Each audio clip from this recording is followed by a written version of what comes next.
Boa noite para todos vocês. Eu queria agradecer o convite, dizer que é um prazer estar aqui falando para vocês sobre esse tema que eu acho tão interessante e que é basicamente o que eu trabalho. E eu dividi essa apresentação em basicamente duas partes. Na primeira parte eu vou falar rapidamente sobre sono, um apanhado histórico, um pouco de polissonografia e o hipnograma. Eu sei que o John já falou muita coisa para vocês sobre as bases fisiológicas do sono, então nessa primeira parte eu vou tentar falar um pouco mais rápido. E na segunda parte eu vou falar sobre consciência, né? Principalmente alguns estados da consciência, como os sonhos, os sonhos lúcidos, que foi o tema que eu estudei no doutorado, e alguns outros temas que se relacionam com sonhos, como a experiência fora do corpo, a paralisia do sono. E se der tempo, eu falo sobre psicose e sobre o uso de substâncias que alteram a consciência, como a ayahuasca, que foi o tema do meu pós-doutorado. Então, inicialmente, para um histórico bem rápido, as primeiras referências que a gente tem de sono nos seres humanos vem da mitologia grega, e eles acreditavam, né, um dos ramos da mitologia grega acreditava que a primeira deusa, o primeiro deus, a primeira manifestação divina que existiu foi Nix, que está representada aqui nesse quadro no canto superior esquerdo, que é a deusa da noite. E Nix, ela teve vários filhos, entre eles Hipnos e Tânatos. Hipnos é esse cara aqui mais na frente. Vocês estão vendo minha seta, não? Então, né?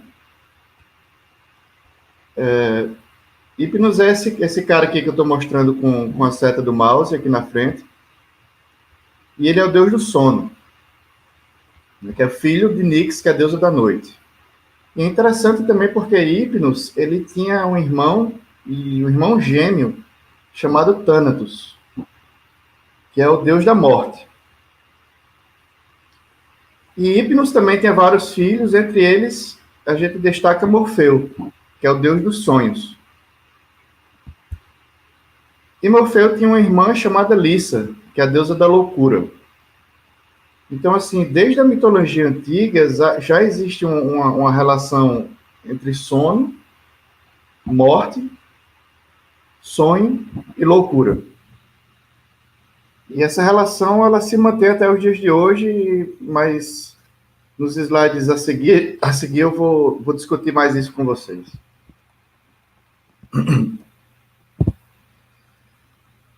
Mas para estudar o sono, o John já falou isso na primeira aula para vocês, mas só para reforçar a lembrança, a gente estuda o sono através de uma técnica chamada polissonografia, que aqui a gente está mostrando uma foto de um aparelho de polissonografia, né, que a gente faz aqui no laboratório da UFRN. Então a pessoa se deita na cama, e aí a gente tem vários eletrodos colocados nela, e através desses eletrodos a gente registra a atividade do cérebro, né, principalmente, esses eletrodos colocados aqui na cabeça. A gente registra a atividade do olho, coloca eletrodos aqui perto do olho. A gente registra a atividade do músculo, através de eletrodos aqui do queixo. E a gente pode colocar outros eletrodos também. Por exemplo, se a gente quiser investigar a atividade cardíaca, então a gente coloca eletrodos próximo do coração. E se o paciente tem alguma queixa respiratória, de ronco, ou se a gente quer, na nossa pesquisa, estudar alguma coisa relacionada à respiração, então a gente coloca essa cinta torácica aqui, que mede a respiração.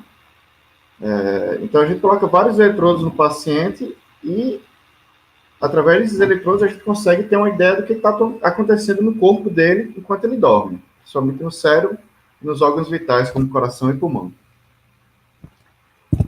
Eu vou focar minha apresentação principalmente na atividade cerebral, né? Então, mostrando de novo para vocês, como o John já mostrou antes, na aula que ele deu para vocês antes, os ritmos cerebrais, a atividade cerebral, ela é medida através dos seus ritmos, e a gente consegue ver esses ritmos cerebrais através desses eletrodos que a gente encosta na cabeça do sujeito ou do paciente. Então, são eletrodos que a gente encosta o uso de uma pasta, eles são superficiais, né, são indolores, não são muito desconfortáveis, e a gente consegue, através do registro com essa técnica, a gente consegue inferir o que é que está acontecendo no cérebro dessa pessoa, principalmente nas partes mais superficiais do cérebro. Então, se a gente coloca um registro de EEG numa criança e ela está acordada, de olho aberto, como essa criança aqui, a gente vai ver a presença de um ritmo, que é esse primeiro ritmo aqui de cima, né? Então, a criança está acordada, está alerta e está atenta.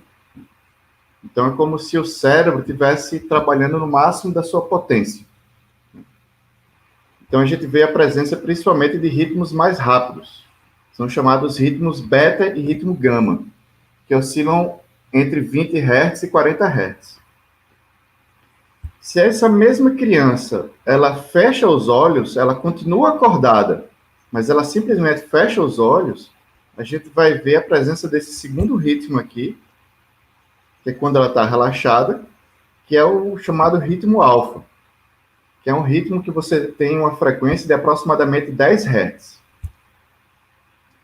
Quando a criança começa, ou o adulto, né, quando o sujeito começa a adormecer, esse ritmo alfa vai desaparecendo e vai entrando um ritmo mais lento ainda, que é o chamado ritmo teta, que oscila próximo de 5 Hz. Então, só para fazer voltar do começo, um indivíduo acordado e atento, ritmos rápidos, 20 e 40 Hz.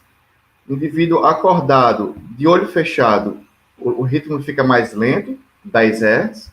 Quando ele começa a dormir, o cérebro fica num ritmo mais lento ainda, próximo de 5 Hz. E aqui ele já está começando a dormir. Então, aqui ele já está em sono superficial. No sono superficial, a gente tem um ritmo mais lento ainda, que oscila próximo de 2 Hz. E quando o indivíduo continua dormindo, aprofundando o sono, ele vai para essa fase aqui, que é a fase de sono profundo, que é quando o cérebro tem os ritmos mais lentos, que oscilam próximo de 1 Hz. Esse slide ele mostra também um coma, só para ilustrar, eu vou falar um pouco para vocês depois. O coma, ele, obviamente que ele não é fisiológico, né? O coma ele acontece só em situações de trauma cerebral ou de alguma doença grave. Mas o coma está aqui nesse slide só para mostrar que, de certa forma, o coma se assemelha um pouco ao sono profundo. É como se o coma fosse um super sono profundo, né? As ondas ficam mais lentas ainda, menos de 1 Hz, ficam mais desorganizadas. E a diferença básica do sono profundo para o coma é que no sono profundo, por mais profundo que ele seja, uma hora a pessoa acorda. E no coma, não. Então, aqui é um exemplo de uma polissonografia do nosso laboratório. Aqui eu estou mostrando para vocês a tela de um computador, né? Eu só fiz dar um print screen na tela. Então, essa tela ela corresponde a 30 segundos de registro. Então, a cada 30 segundos, né, vai passando um cursorzinho, a cada 30 segundos essa tela vai andando, né? vai sendo substituída por outra tela. Né? A cada 30 segundos isso acontece. E aqui eu separei essa tela para mostrar para vocês, porque ela é bem interessante. Notem que, se vocês veem a primeira metade da tela, então, o que é que eu estou mostrando aqui? Eu estou mostrando essas 4 linhas de cima, são 4 canais corticais, ou seja, são registros da atividade cerebral, em 4 localizações da cabeça. Essas 2 linhas aqui de baixo são os canais oculares, ou seja, eu estou colocando um eletrodo perto do olho direito e um eletrodo perto do olho esquerdo. Estou vendo a atividade do olho. Aqui eu estou colocando um eletrodo no queixo para ver a atividade do músculo. Esse aqui é uma cinta torácica para ver a respiração. Então, cada vez que essa linha sobe e desce é uma respiração. E aqui, por último, é o eletrocardiograma, né, que é um eletrodo próximo no tórax, próximo da região do coração, para ver a atividade cardíaca. Então, nessa primeira metade da tela esquerda, Começando aqui primeiro para o córtex, não sei se vocês conseguem ver, mas a atividade cortical na parte esquerda, ela é mais rápida do que na parte direita. Vocês conseguem ver isso? Aqui na parte direita, na segunda metade da tela, existe uma lentificação da atividade do córtex. Então, o cérebro está ficando mais lento. Então, ele começou rápido e está começando a ficar mais lento. Notem que o olho está bem parado aqui no começo, e aí na segunda metade da tela ele começa a fazer alguns movimentos pequenos, mas faz. O músculo parece que não muda muito, mas a respiração, olha como muda o padrão respiratório. Né? Aqui tem uma respiração de amplitude maior, e aqui tem uma respiração de amplitude menor. E a frequência cardíaca, não sei se dá para vocês verem, mas a frequência cardíaca aqui na primeira metade da tela, ela é maior do que aqui. Então, o coração lentificou. Então, lentificou o cérebro, lentificou a respiração e lentificou a frequência cardíaca. Então, o que é que está acontecendo aqui, nesses 30 segundos? O que está acontecendo é que o indivíduo começou a dormir. Então, nos primeiros 15 segundos, ele está acordado de olho fechado, relaxado, mas acordado. E nos segundos 15 segundos, na segunda metade da tela, ele começou a dormir. Então, começou ao cérebro ficar mais lento e o coração e a respiração também. E aí, lá para o meio da noite, lá para as 2, 3 horas da madrugada, olha como é que está o cérebro dele. Então, as oscilações ficaram mais lentas e com amplitude maior. Né? E isso é o que caracteriza o sono. No caso aqui, o sono superficial. Com o passar do tempo, o sono vai se aprofundando mais e essas oscilações vão ficando mais lentas e de maior amplitude, chegando no sono profundo. Até que chega uma hora que o cérebro volta para uma atividade mais rápida. E olha que interessante o que acontece. Os olhos começam a se mexer. O músculo fica mais baixo, ou seja, o músculo fica mais relaxado, e a respiração fica irregular, e a frequência cardíaca fica irregular também. Então, esse aqui é o chamado sono REM. Quando você acorda as pessoas nessa fase, e foi isso que eu fiz no meu doutorado, a grande maioria das pessoas vai relatar que estava tendo uma experiência, geralmente visual,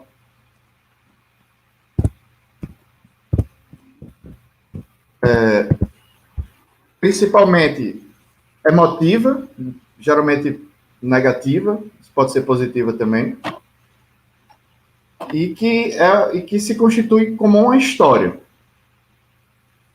que geralmente não tem um começo muito bem definido, mas que tem um meio e um fim. E é isso que a gente chama de sono, de sonho. Então, o sonho, o que a gente chama de sonho no ser humano, ele se relaciona com esse tipo de atividade cerebral, ocular e cardiorrespiratório.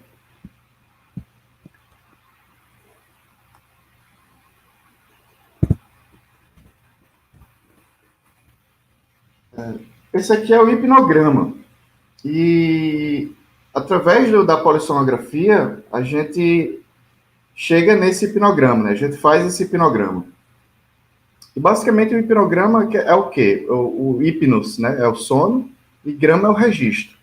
Então, é o registro das várias fases do sono através de uma noite de 8 horas, né? Uma noite de sono. Então, aqui no eixo X desse gráfico, a gente vê as horas. Então, imagine que aqui é meia-noite, por exemplo, aqui é 8 horas da manhã. Aqui é o eixo X. E no eixo Y, a gente vê as fases do sono. Então, o indivíduo acordado, em sono REM, no início do sono, no primeiro estágio, no estágio 2, que é o sono superficial, e no estágio 3, que é o sono profundo. Então, notem que, à medida que o tempo vai passando na noite, os indivíduos eles passam por vários ciclos de sono superficial, sono profundo e sono REM. né? A gente tem aproximadamente 5 ciclos numa noite de 8 horas. 1h30 cada ciclo, numa noite de 8 horas de sono. E o que é interessante notar aqui é que duas coisas. Primeiro, se a gente dividir uma noite de sono em duas metades, a gente vai perceber que a primeira metade, ou seja, entre meia-noite e aproximadamente 4 horas da manhã, essa primeira metade, a gente tem muito sono superficial e muito sono profundo, né? Que é a fase 3. Se a gente pegar a segunda metade da noite, ou seja, entre 4 horas da manhã e 8 horas da manhã, a gente vai ter praticamente nenhum sono profundo, né? E a gente vai ter principalmente sono superficial e sono REM. Então, notem que os episódios de sono REM, eles vão aumentando de duração à medida que o tempo passa numa noite de sono. E os episódios de sono profundo vão diminuindo. Então, a gente pode, de uma forma resumida, dizer que a primeira noite de sono, ela serve principalmente para você ter sono profundo, sono superficial e profundo, e esse sono profundo ele serve para descansar o cérebro, porque no sono profundo o cérebro oscila na forma mais lenta possível. E na segunda metade da noite, a gente tem principalmente sono REM, e esse sono REM ele serve, entre outras coisas, para preparar o indivíduo para acordar. Então faz todo sentido. Quando a gente vai dormir, primeiro a gente descansa. Descansou o cérebro, beleza. Então agora vamos fazer o quê? Vamos preparar o cérebro para acordar. E aí a gente tem sono REM. Então, basicamente, assim, essa seria isso seria o que eu queria falar para vocês de sono em seres humanos. Agora, entrando na segunda parte da palestra, falando sobre consciência. Então, o que é a consciência humana? Vários trabalhos, né, vários pesquisadores já tentaram responder essa pergunta. E talvez seja a pergunta mais importante da neurociência e a mais complexa. A maioria dos biólogos e das pessoas que trabalham com essa parte mais de exatas e de biológicas, quando elas abordam o que é a consciência, elas procuram saber o que são os correlatos neurais da consciência. Ou seja, quais são as bases biológicas que geram a consciência humana. E as pessoas que trabalham com consciência também, mas com abordagem mais psicológica e filosófica, elas tentam entender quais são as experiências subjetivas que as pessoas têm em diferentes estados da consciência. Então, no meu doutorado, eu e o John, a gente tentou abordar essa questão nesse artigo, em que a gente fala basicamente de sonho lúcido, mas que a gente toca no assunto da consciência também. E a gente definiu, né, a gente tentou abordar a consciência dessa forma, tentando ver os dois lados, o lado biológico e o lado subjetivo. Então, a gente define que a consciência, ela é formada por diferentes estados, e esses estados da consciência, eles poderiam ser divididos em estados fisiológicos, patológicos e alterados. Os estados fisiológicos são os estados que a maioria das pessoas passam normalmente no dia a dia, como o estado acordado, os sonhos lúcidos, os falsos despertares. Os estados patológicos seriam relacionados a doenças, né? Então, alguma patologia, tem alguma coisa errada acontecendo no organismo, como a psicose, a paralisia do sono e o sonambulismo, que eu vou falar um pouco para vocês, experiência de quase morte, coma. São todos estados patológicos. E entre os estados fisiológicos e os estados patológicos, a gente tem os estados alterados, que eles não são nem fisiológicos nem patológicos. Então, por exemplo, quando um indivíduo pratica meditação, ele altera a própria consciência, e isso não é nem fisiológico, né, porque não é normal, e também não é patológico, não é uma doença. Então, é um estado alterado que é induzido por uma técnica cognitivo-comportamental. A hipnose também, por exemplo, né? Quando o indivíduo toma alguma substância que altera a consciência, como LSD ou êxtase. Né? Então, ele tem uma alteração da consciência que é transitória, que vai depender da meia-vida da substância circulando no organismo. Então, basicamente, o que eu vou falar para vocês é tentar descrever melhor e detalhar melhor esses diferentes estados da consciência. E aí, para isso, eu criei esse modelozinho, né? Então, só revisando para vocês, né? Tem um indivíduo, aqui o Sol está representando o dia, né? Então, uma fase clara, o indivíduo acordado. Quando a gente está acordado, de vigília, de olho aberto e atento, a gente tem principalmente, como eu falei para vocês, o ritmo gama, que oscila próximo a 40 Hz. Então, imagine que o cérebro fizesse uma analogia com um computador.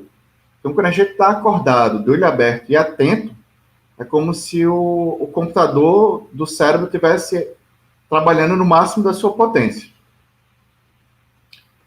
Quando a gente está acordado, de olho aberto e desatento, os ritmos cerebrais eles caem para uma frequência próxima de 20 Hz, que é o chamado ritmo beta, que oscila aqui próximo de 20 Hz. Então, basicamente, quando a gente está acordado, na fase clara, na fase de atividade, a gente fica oscilando entre períodos de atenção e desatenção. Então, o nosso cérebro fica trabalhando no máximo da sua potência, oscilando entre períodos de atenção e desatenção. Só que, em algumas vezes, durante o dia, e algumas pessoas isso é muito intenso, mais do que outras, a gente pode entrar num estado de completa desatenção, que é o chamado daydreaming, e é um primeiro estado da consciência interessante para se discutir. Em português se chama de devaneio, que é quando você está acordado, de olho aberto, mas completamente desligado do ambiente. Então, esse termo em inglês, de daydreaming, a tradução seria sonhar durante o dia, como se você estivesse sonhando acordado. Então, você está acordado, de olho aberto, mas você está completamente desatento, completamente alheio ao ambiente. Então, se uma pessoa lhe chama, você simplesmente não olha, você ignora. Aí a pessoa vai dar um grito com o seu nome, falando, aí você, desculpa, eu estava no mundo da Lua, estava pensando em outra coisa, estava com a cabeça em outro planeta. Então, no estado de daydreaming, a pessoa está acordada, está de olho aberto, mas está completamente desatenta. Se a pessoa fecha os olhos, ela ainda está acordada, então ela está em vigília de olho fechado, VOF. Ela sai do estado de ritmo beta, de 20 Hz, ela vai para um ritmo próximo de 10 Hz, que é o chamado ritmo alfa, que eu falei para vocês. E um estado da consciência interessante que se relaciona com esse ritmo é a meditação. Então, a maioria das práticas meditativas, para você meditar, né, você geralmente fecha o olho e relaxa. E aí, quando você fecha o olho e relaxa, o seu cérebro tende a se sincronizar num ritmo mais lento, próximo de 10 Hz. E aí, com o passar do tempo, eu tentei fazer uma analogia aqui, tentar fazer uma relação do sono com o mar. Então, aqui seria a superfície do mar, né? E o indivíduo, ele continua relaxando cada vez mais até ele começar a dormir. Então, uma hora, ele vai romper essa barreira aqui, ele vai sair de um estado da consciência acordado para começar a dormir. Então, aqui é uma grande mudança na nossa consciência. Talvez seja a mudança mais importante no estado de consciência que acontece no ser humano de forma fisiológica, que é exatamente a saída do estado acordado para o estado dormindo. E aqui eu estou representando pelo mar. Então, no primeiro estágio do sono, o indivíduo está aqui na superfície, né? Está bem rasinho, vamos supor assim. Qualquer barulho mais forte ou qualquer coisa, ele vai voltar para o estado acordado. Então, nessa transição aqui, ela é muito instável. Algumas pessoas relatam sonhos aqui nesse estado. Geralmente são sonhos muito curtos. Às vezes é um sonho visual, mas às vezes é só um barulho. Ou às vezes é um pensamento estranho que a pessoa imagina como é que eu cheguei a pensar isso. Mas ela pensou, né? Ela teve esse pensamento, teve essa mudança de consciência.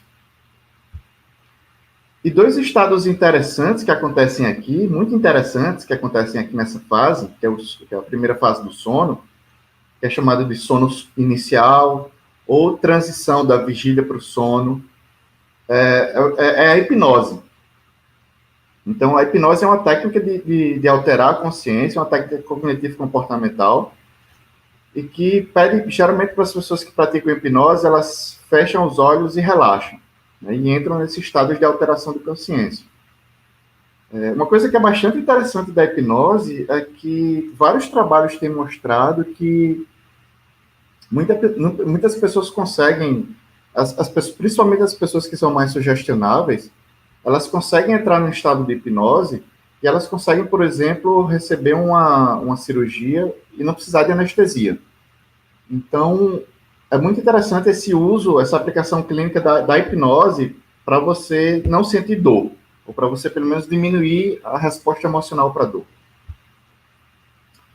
Outro estado interessante da consciência também, que acontece aqui nessa transição do estado do sono, né, do início do sono, do estado acordado para o estado dormindo, é uma coisa que se chama de transe, geralmente relacionado às religiões. Então, é muito comum no espiritismo, no transe mediúnico, e as pessoas, geralmente, elas antes delas entrarem em transe, elas relaxam, né, fecham os olhos, e com esse estado alterado de consciência, elas conseguem ter acesso ao que eles acreditam que pessoas que já morreram, por exemplo, espíritos.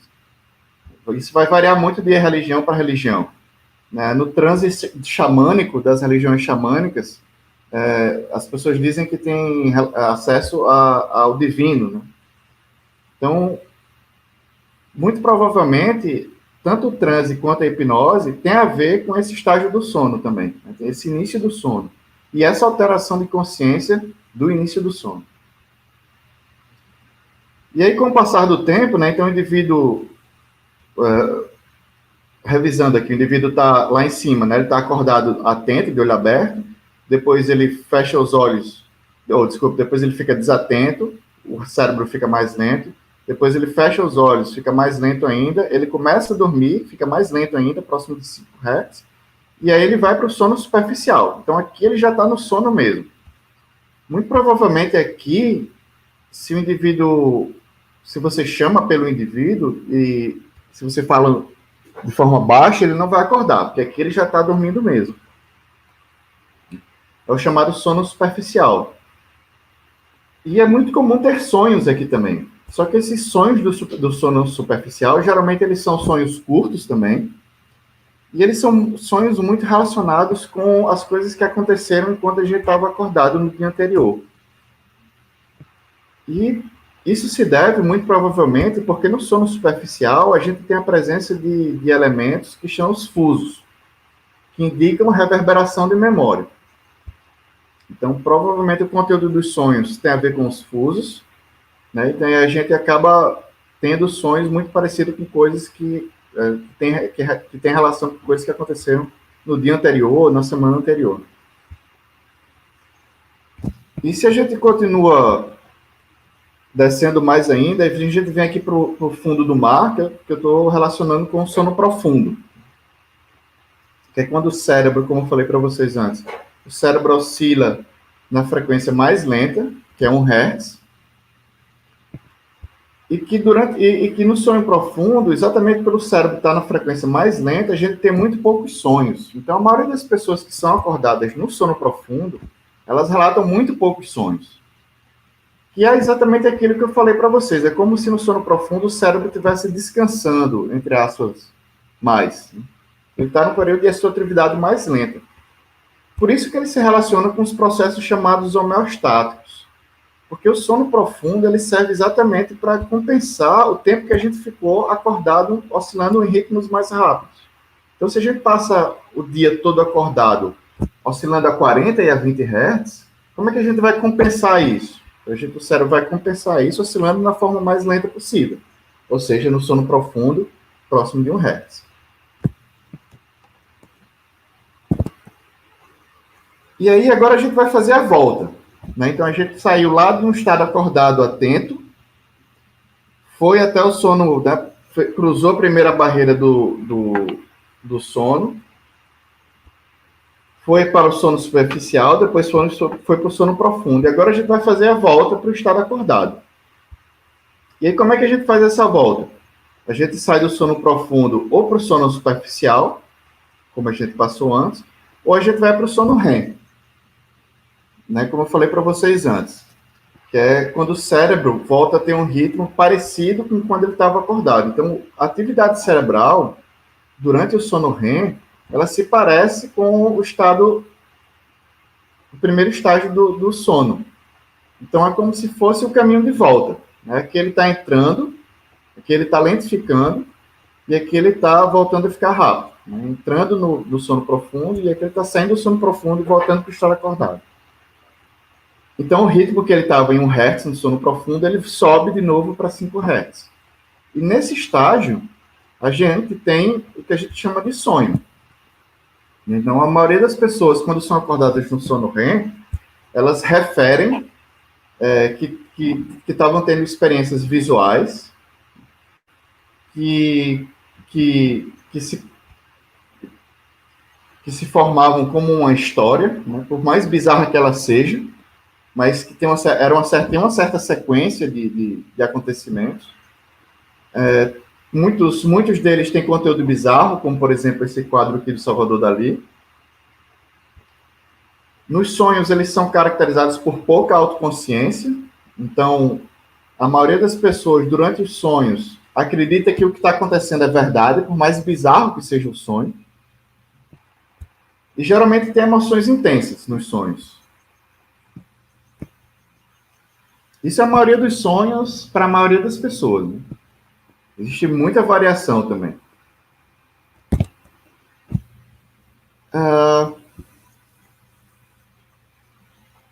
Esse slide é para mostrar, basicamente, qual é a diferença no cérebro durante o sono REM.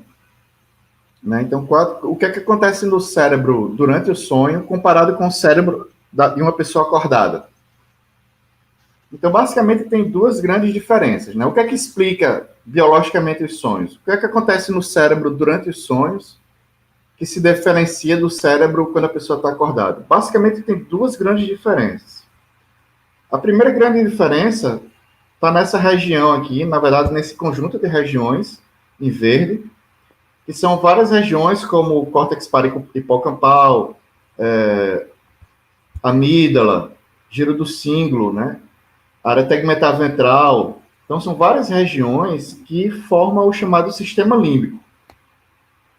E o sistema límbico, ele, entre as várias funções, ele tem uma das funções principais que é processar as informações de caráter emocional. E o que a gente vê aqui é que durante o sono REM, ou seja, durante o sonho, a atividade do sistema límbico é tão alta quanto quando a gente está acordado. Então, muito provavelmente, isso explica o fato de que durante o sonho a gente tem muitas emoções. Né? O sonho geralmente é muito emotivo. Por quê? Porque a atividade do sistema límbico está alta. Só que, ao contrário da atividade do sistema límbico, a outra região que tem uma grande diferença é nessa região 4 aqui, que é a região frontal do cérebro. E o que acontece nela é que é exatamente o contrário. Durante o sono REM, ou seja, durante os sonhos, essa região aqui tem uma diminuição importante da atividade. E provavelmente isso explica, né? Então, essa região frontal é uma região que está muito relacionada com o que a gente chama de funções cognitivas superiores, como, por exemplo, autoconsciência, tomada de decisão, linguagem, memória, atenção. Então, muito provavelmente, a gente tem pouca autoconsciência nos sonhos porque existe uma diminuição importante na atividade dessa região. E por mais bizarro que seja o sonho, então, por exemplo, se você tem um sonho que tem um monstro correndo atrás de você e você tem medo desse monstro, apesar de você saber que monstros não existem, durante o sonho, a maioria das pessoas acha que aquilo é verdade. Tanto é que ela pode acordar e tá com o coração batendo rápido, tá com medo, suando, frio, se tremendo. E aí só perceber que era um sonho depois que acordou. Mas por mais bizarro que o sonho seja, para a maioria das pessoas, as pessoas não conseguem perceber que estão sonhando durante o sonho. Muito provavelmente isso se deve por uma diminuição da atividade dessa região frontal aqui durante o sono REM. Mas isso é a regra. Isso é a regra da maioria dos sonhos da maioria das pessoas. Mas existe uma exceção para isso. E foi o que eu estudei no meu doutorado, que é o chamado sonho lúcido. Então, o sonho lúcido ele foi primeiro definido por Aristóteles, né, que ele dizia que algumas vezes durante o sonho algo claramente diz que aquilo não está acontecendo. Então, a palavra sonho, a palavra lucidez, na verdade, ela foi criada em 1913 pelo Éder, e ele diz que lucidez se refere à capacidade de saber que se está sonhando durante o sonho. Então, durante o sonho, a pessoa ganha a consciência que tá no sonho. E algumas pessoas relatam que, além disso, elas podem controlar o sonho também. Então, se você está num pesadelo, por exemplo, você pode perceber que está sonhando e dizer, não, isso aqui é só um sonho, não vou ter medo. Então, eu quero acordar. Ou então, pode tentar controlar o sonho. O que a coisa que é mais interessante do sonho lúcido é que ele começou a ser estudado de forma objetiva através dessa técnica aqui, que é a técnica que o Stephen LaBerge desenvolveu em 1980, no doutorado dele. Ele pensou o seguinte, o sonho é sempre uma coisa muito subjetiva, então a gente depende do relato da pessoa. A pesquisa com sonho, basicamente, é acordar a pessoa, e aí pergunta, você estava sonhando com o quê? E a pessoa, estava sonhando com tal coisa. Aí ele pensou, não, será que eu posso estudar o sonho de forma mais objetiva? E aí ele pensou, não, então, será que a pessoa, tendo um sonho lúcido, ela consegue, de alguma forma, me informar que tá tendo um sonho lúcido? E aí ele bolou a seguinte técnica. Ele percebeu que quando a gente está em sono REM, a gente tem atonia dos músculos do corpo. Né? Os músculos estão completamente relaxados durante o sono REM. Mas os músculos dos olhos estão ainda se mexendo. Né? Inclusive a palavra REM vem daí, do movimento rápido dos olhos. E aí ele pensou, não, então eu vou fazer o seguinte, eu vou pedir para a pessoa dormir no laboratório, eu vou colocar eletrodos próximos dos olhos dela, e aí eu vou dizer, se você tiver tido, né, eu vou dizer para a pessoa, olha, você vai dormir aqui, eu vou registrar o seu sono, e se você tiver um sonho lúcido, eu quero que você, no sonho, olhe para a direita e para a esquerda, 4 vezes, em sequência. E aí a pessoa, tudo bem. Aí ele vai e coloca eletrodos próximos dos olhos, e é exatamente o que ele está mostrando aqui nesse slide. Então, nessa primeira figura aqui em cima, o indivíduo está acordado, né? Então, aqui é o eletroencefalograma. Aqui são os dois olhos, o olho direito e o olho esquerdo, e aqui é o músculo. Então, o indivíduo acordado, ele pede para o indivíduo fechar os olhos e olhar para a esquerda e para a direita 4 vezes. Então, o indivíduo mexe os olhos e aqui a gente vê a deflexão dessa linha aqui, né? Mostrando no eletrodo. Ele pede para ele contar 10 segundos, repete os 4 movimentos e pede para ele estimar 10 segundos e repetir os 4 movimentos. Isso o indivíduo acordado. Aí ele faz isso, calibra a máquina, né? E aí o indivíduo, no sono REM, ele percebe que o indivíduo, a alguma hora, vocês veem que a diferença grande é que está aqui no tônus muscular, está bem mais baixo aqui, né? Nessa segunda parte aqui do slide, comparado aqui em cima. O indivíduo em sono REM, ele consegue mexer os olhos para a esquerda e para a direita voluntariamente, conscientemente, de uma forma muito parecida com como ele mexia quando ele estava acordado, né? Conta 10 segundos, repete as 4 séries de movimentos, estima 10 segundos e repete de novo as 4 séries de movimentos. Então, aqui, o indivíduo dormindo, ele conseguiu dar um sinal objetivo que estava tendo sonho lúcido. Então, basicamente, essa é a técnica usada, que eu usei no meu doutorado para estudar o sonho lúcido, e é a técnica usada por todos esse tipo de pesquisa no mundo, né? No nosso primeiro trabalho, a gente publicou esse artigo no doutorado, foi com a orientação do professor John e a orientação do Siddhartha, junto com o Zé, o Brian e o Wilfredo. A gente publicou esse primeiro artigo, que foi um artigo que a gente bolou um questionário online com 20 perguntas, 10 sobre sono e 10 sobre sonhos e 10 sobre sonhos lúcidos.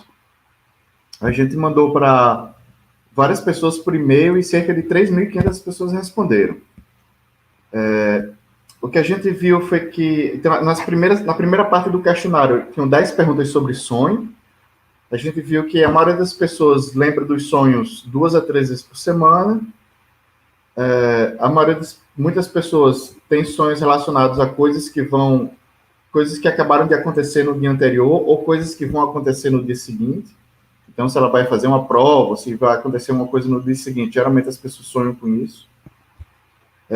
A gente fez perguntas sobre pesadelos, né? Qual era o conteúdo do pesadelo. Então, a grande maioria das pessoas falou que os pesadelos tinham relação com ansiedade, medo, ser perseguido, alguma ameaça física ou psicológica, e tinham menos pesadelos com desastres ambientais, catástrofes, monstros e guerras.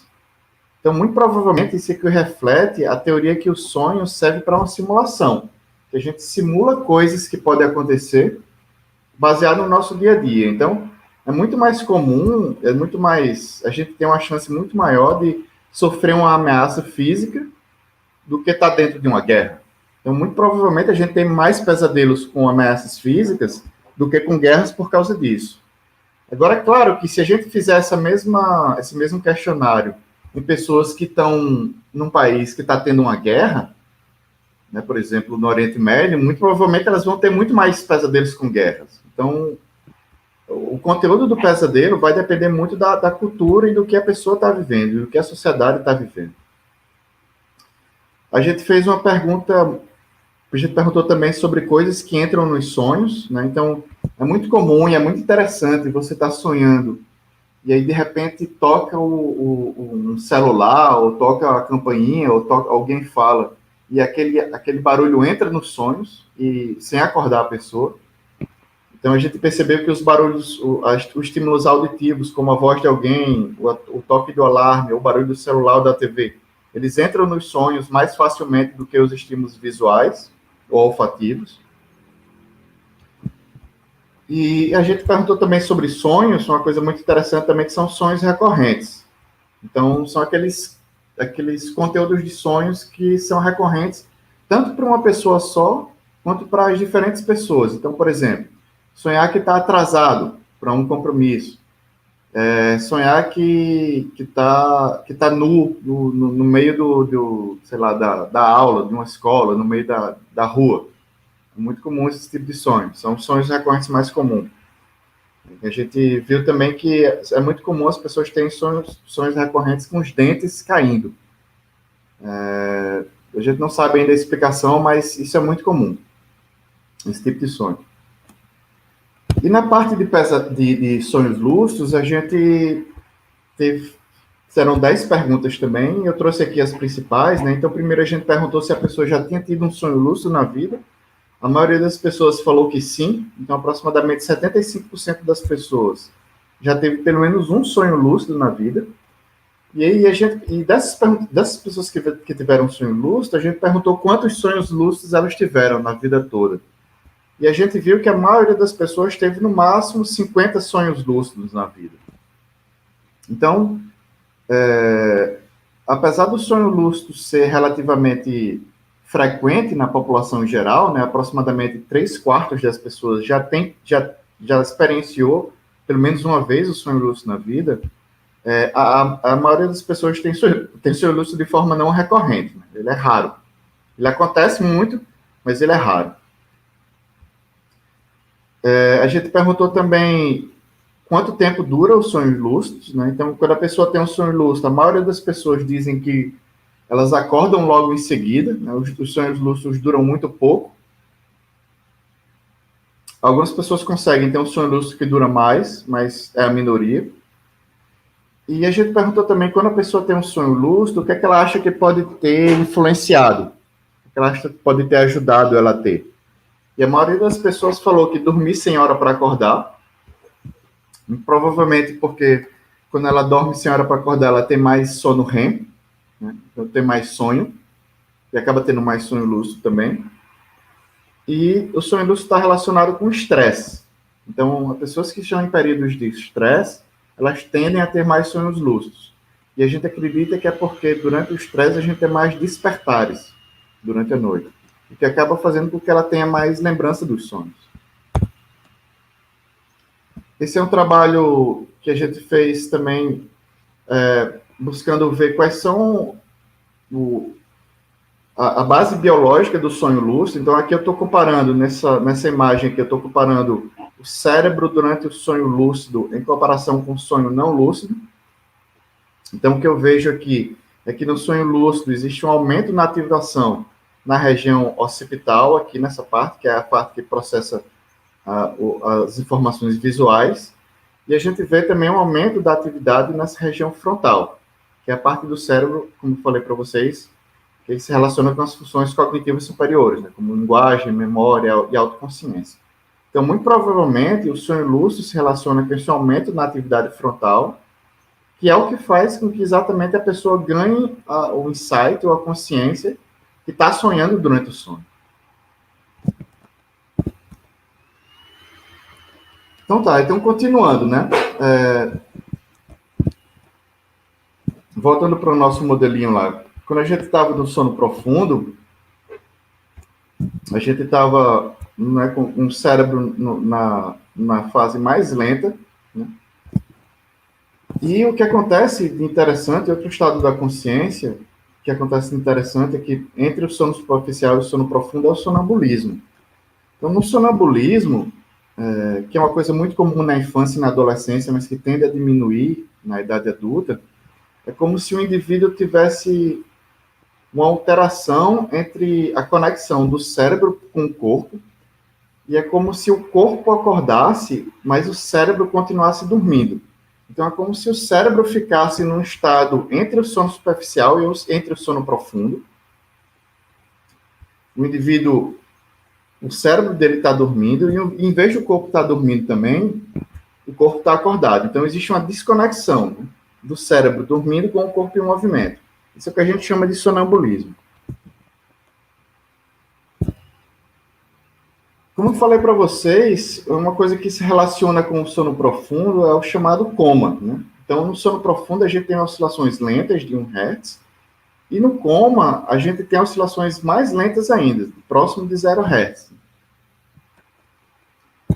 E um estado interessante da consciência que se relaciona com o coma é a chamada experiência de quase morte. Então, é quando o indivíduo tem um trauma crânioencefálico, por exemplo, ou uma parada cardiorrespiratória, e aí ele tem ele é dado como, ele se aproxima de um estado de morte cerebral, mas aí, por ele ser ressuscitado através de reanimação cardiopulmonar, ou das medidas que se faz nessa fase de urgência, ele volta. O coração volta a bater normalmente e a atividade cerebral volta. Então, é como se o indivíduo tivesse chegado próximo do estado de morte, né? Por isso que chama experiência de quase morte. E o que é interessante da experiência de quase morte é que muitos indivíduos, quando eles voltam, eles relatam visões, né, que são muito parecidas com sonhos. Então, muito provavelmente, o padrão de atividade cerebral na experiência de quase morte é muito parecida com a atividade cerebral durante o sono REM, né, que são ondas mais lentas. O que faz com que o indivíduo tenha experiências geralmente emotivas, né? Muitos falam que falam com parentes que já morreram, né? Tem esse tipo de experiência que se assemelha muito com o sonho. E uma coisa que é muito interessante também da experiência de quase morte é a chamada experiência fora do corpo, né? Que nesse trabalho que eu publiquei junto com o Zé, a experiência fora do corpo, ela pode acontecer tanto na experiência de quase morte, mas ela pode acontecer também durante o sonho. Então, a pessoa sonha, né? Então, ou ela está, por exemplo, né, ela está sonhando e durante o sonho, ela acontece como está aqui nesse quadro aqui, ela vê o próprio corpo na cama. Então, quando isso acontece, a pessoa acredita que é como se ela tivesse saído do corpo, como se a alma dela tivesse saído do corpo, né? Vai depender da crença religiosa da pessoa. Mas muitos acreditam nisso, né? Quando eles veem, quando elas sonham que estão se vendo na cama, elas acreditam nisso. E o que é interessante da experiência fora do corpo é que ela pode ser induzida artificialmente, através de uma técnica que chama estimulação magnética transcraniana. Então, existe uma região no cérebro, que é essa região chamada junção temporoparietal, que é uma região que fica exatamente entre o lobo parietal, aqui amarelo, o lobo occipital e o lobo temporal. O lobo parietal ele processa informações táteis. O lobo occipital processa informações visuais e o lobo temporal processa informações auditivas. Então, essa região aqui, ela integra essas informações visuais, táteis e auditivas para dar para a gente a noção que a gente tem do nosso corpo. Então, se acontece alguma coisa nessa região aqui, o indivíduo tem uma experiência fora do corpo. É como se ele perdesse os limites físicos do próprio corpo. Um outro estado da consciência bastante interessante é a chamada paralisia do sono. Que talvez esse seja o estado que eu acho mais interessante. O que é a paralisia do sono? A paralisia do sono, basicamente, esse nome paralisia, quer dizer, né, o indivíduo fica parado. Então, é quando ele acorda, mas não consegue se mexer. Então, o indivíduo, a pessoa, ela foi dormir, ela acorda, e aí a primeira coisa que ela faz quando acorda é tentar, né, abrir o olho e tentar se mexer. E aí, quando ela tenta abrir o olho e se mexer, ela não consegue. Então, ela sabe que ela está acordada, ela lembra que ela foi dormir, mas ela não consegue se mexer. Então, é a chamada paralisia do sono. O que é mais interessante, então esse quadro aqui é um quadro pintado pelo Henry Fuseli, né, que chamou Pesadelo, mas que ele está descrevendo exatamente a paralisia do sono. Então, aqui o quadro mostra uma mulher, né, deitada, vocês podem ver que ela está com os braços completamente relaxados, né, como se ela estivesse em sono REM mesmo, os músculos completamente relaxados. E aí tem uma criatura bizarra aqui, um monstro em cima dela.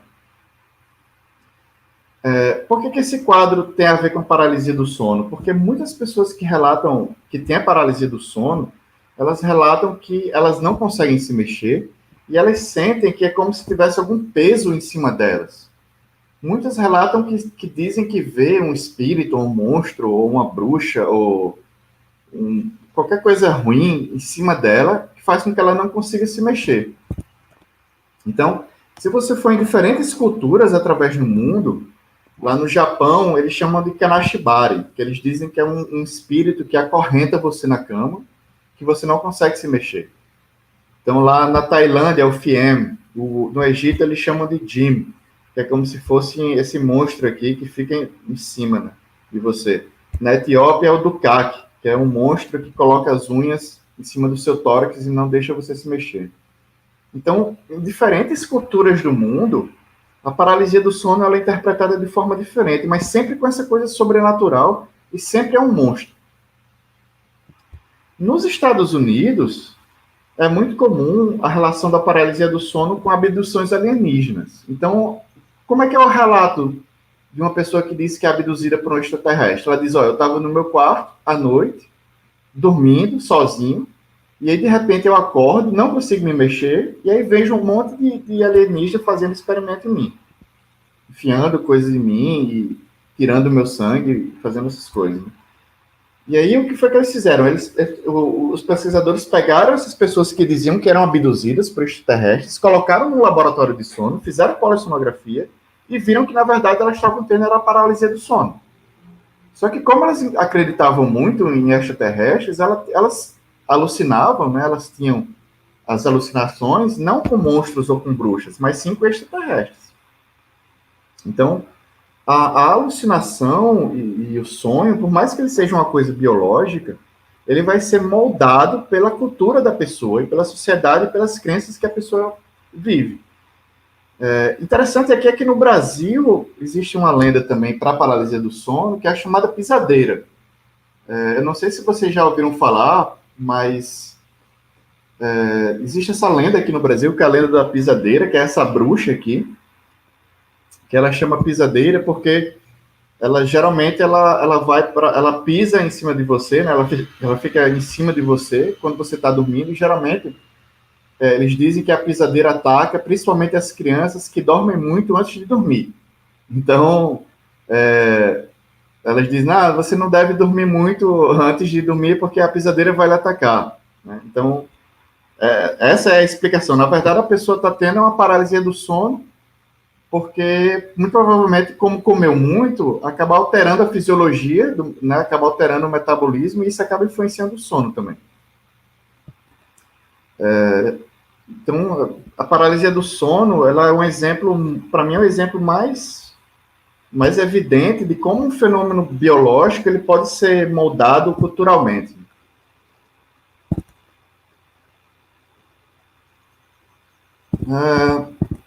Eu vou, para terminar, eu queria falar um pouco rapidamente sobre um outro estado de consciência também, que são aqueles estados decorrentes do uso de substâncias. Então, no meu pós-doutorado, a gente estudou a ayahuasca, que esse nome é indígena, e aqui no Brasil é conhecida como Santo Daime. Então, é uma substância que altera muito a consciência, mas que produz um aumento na neurotransmissão da serotonina. Então, muitas pessoas, uma das explicações para as pessoas que têm depressão é uma diminuição da função da serotonina. Então, o que a gente influenciou no pós-doutorado foi, será que se a gente der ayahuasca para pessoas que têm depressão, elas vão melhorar? Né? Então, pensando que a depressão é uma diminuição da serotonina, e a ayahuasca ela aumenta a serotonina, porque ela tem uma substância chamada DMT, que é dimetiltriptamina, que é agonista da serotonina.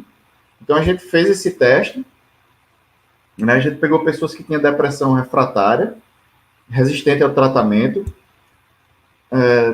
apresentou a ayahuasca para elas, né? Então, deu a ayahuasca em 20 pessoas, a gente deu a ayahuasca, e 20 pessoas a gente deu placebo, e a gente aplicou uma escala de depressão, e a gente viu que no grupo que recebeu a ayahuasca, existe uma diminuição dos sintomas da depressão.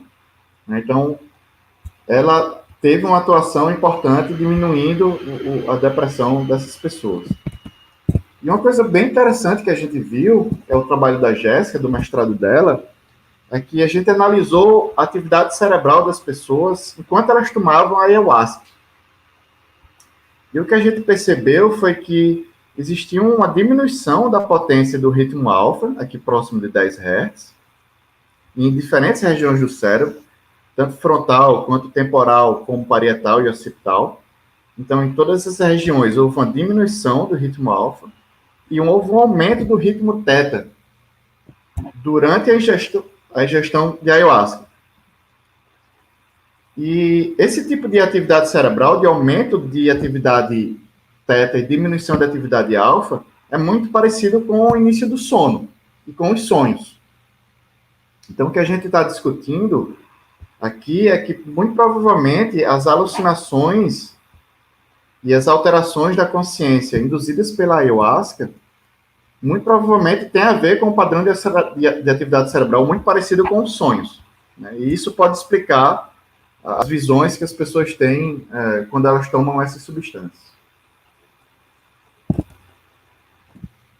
Então, para terminar, eu gosto muito dessa citação do Nietzsche, que ele fala que nos primórdios do nascimento da cultura, o homem acreditou que estava descobrindo um segundo mundo real nos sonhos, e aqui é a origem de toda a metafísica. O Nietzsche fala, né? Sem os sonhos, a humanidade nunca iria inventar tal divisão do mundo em corpo e alma, bem como acreditar em fantasmas e aparentemente também em deuses. Então, voltando aqui ao que eu falei no começo da palestra, né? O Hipnos, o deus do sono, e o Morpheus, né? Que é o deus dos sonhos, e essa relação de sono, morte e sonho. Então, eu queria fazer sugerir também uma leitura para vocês, para quem se interessar nesse tema de sonhos. Eu queria sugerir esse livro, que é O Oráculo da Noite, que é um livro escrito pelo professor Siddhartha Ribeiro, né, que foi meu orientador do doutorado, que é um livro excelente, que ele fala sobre isso tudo que eu estou falando aqui, principalmente de sonhos. Mostrar para vocês o Instituto do Cérebro aqui na UFRN, esse aqui é o prédio novo do Instituto, que era para ter sido inaugurado esse ano, mas acabou que a pandemia, a gente não pôde inaugurar, mas muito provavelmente, próximo ano, a gente já vai estar se mudando para cá. E convidar vocês, quem quiser conhecer o Instituto, se quiser ter mais informações sobre as linhas de pesquisa que a gente trabalha aqui, se quiser saber mais alguma coisa ou tirar alguma dúvida também, eu deixei aqui meu e-mail para vocês mandarem. Eu também tenho o Facebook, Instagram, se quiserem mandar mensagem ou fazer algum contato. Eu queria agradecer a CAPES e o CNPq. A CAPES me deu bolsa de doutorado e o CNPq foi que me deu bolsa de pós-doutorado. E é isso.